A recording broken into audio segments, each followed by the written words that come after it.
Hi everyone, Kit here.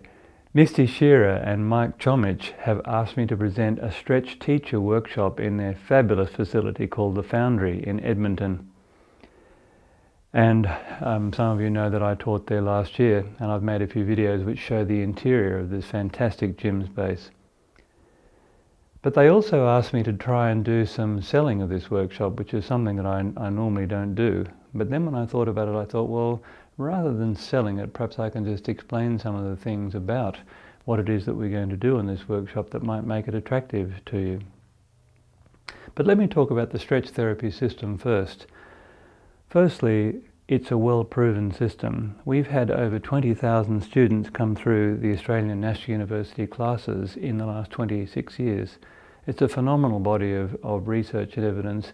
And in fact, working with those people led to my two books, Overcome Neck and Back Pain and Stretching and Flexibility, and another one as well. And also Overcome Neck and Back Pain has been rewritten 4 times. And we do have some insights into those problems, and of course we'd share that with you too on this course. The other thing that I want to mention about the Stretch Teacher course is that it's suitable for everyone, and by that I mean, I don't just mean for yoga teachers and massage therapists, dance teachers and Pilates teachers, although of course it's suitable for them too. But rather, it's if you want to get more into your own body, if you really want to have the experience of working your body deeply, there is no other workshop on the planet like this one. I absolutely guarantee that your experience of yourself will be transformed during the 6 days.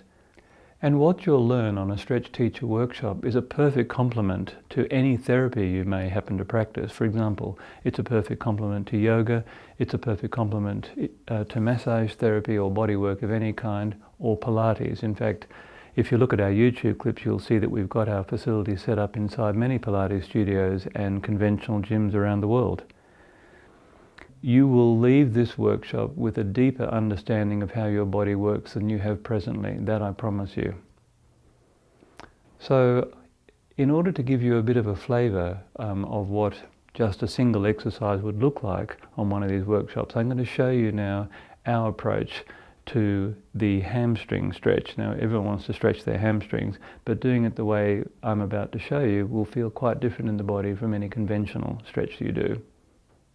Now, most people, when they do this exercise here, which is not a very well done straight leg forward bend out of yoga and many other systems, what they feel is a very intense stretching sensation at the back of the leg here. And if you pay attention to the sensations in your body when you're doing that, the emotion that you feel if you stretch strongly enough is actually fear. And the stretch reflex as well stops you from going further unless you're prepared to spend a very long time in the position. Well, what I want to show you today is an approach that we use for stretching one hamstring at a time, and which also uses the 3 neural reflexes in the body that have been written about for 60 or 70 years, and combines them in a way that produces a very strong relaxation effect in the hamstring muscle. So let me show you what that looks like. Also too, I've got a piece of plastic underneath this cushion here so that it will slide on the cotton. So I'm going to put my back knee on that, and I'm going to put what I'm going to call from now on my front knee on this cushion here. And the first thing I'm going to do is to let myself come down onto my thigh like this, and then breathe and relax.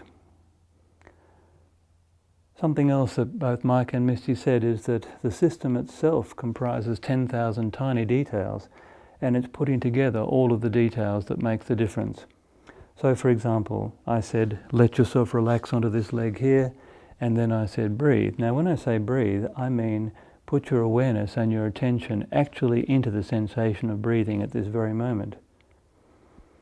And when you do that, you'll find that no matter how relaxed a person you are, or not of course, there is actually more relaxation to be had. So in this position here, I would say, take another breath in, and apart from this support hand here, which is holding me up, let the whole body go limp. And let's call that step 1. Now, what won't be obvious is that the brain knows exactly where this end of the hamstring equation is, simply because my tummy is resting on my thigh. And we call that reducing the apprehension reflex. I've written about this extensively, but the best exposition is probably in the book Overcome Neck and Back Pain, and you may care to check that out. And the second reflex we're going to use is called the reciprocal inhibition reflex. So this is how it works. I slide myself backwards like this by activating the quadricep muscle on my front leg.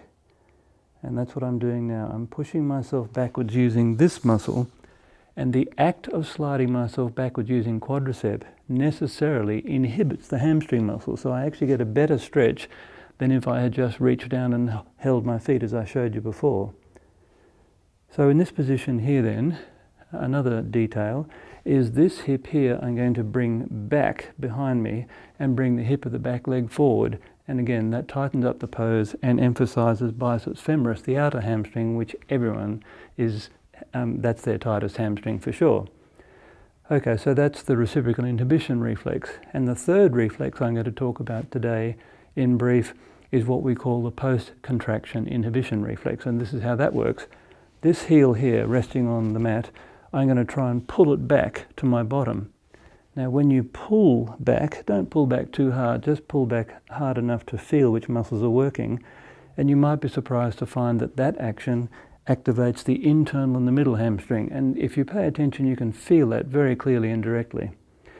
Now the next activation we're going to use is I'm going to press this heel straight down into the floor, and if you pay attention, you'll find that this activates another hamstring muscle completely. It's called biceps femoris, and when I press down like this and count backwards, 5, 4, 3, 2, 1, stop, the intensity of the sensation is localized here underneath the buttock and in the outer part of the hamstring. And again, you can feel that very, very, very clearly. Then again, I tell myself to take in a breath and to let my trunk relax completely on the leg. I might stay there for a moment or two until I feel that those hamstring muscles that I just activated have relaxed completely. And that's about now for me. So I take in another breath, and on a breath out, I slowly push myself backwards using the same reflex we used before, the reciprocal inhibition reflex, by pushing back with quadricep on the front leg. And that's the reason for having the slidey thing underneath the back knee. And I breathe and I relax and I say to myself, I'm going to let everything relax except the arm that's holding me up. I can feel the comfort of my thigh against my chest and ribs. I'm paying attention to my breathing. I'm breathing slowly and rhythmically. And I become aware that actually I'm relaxing a little bit more with each breath out. I would normally stay in that position for a minute or two, but that's not going to be particularly edifying for you. And one of the other aspects that's very different about our approach is the instruction set is extremely detailed, and it's based solely and fairly on Western anatomy and physiology. And what we specialize in teaching is functional anatomy. So whilst it's the case that, you know, every little knob on every bone in the body has its own name, that stuff's not important to us.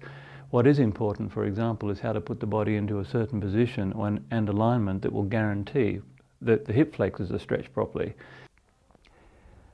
Well, I hope I see you at the workshop, and if you want a bit more of an idea of the sorts of things that we do, by all means look at my YouTube channel, and we'll see you there.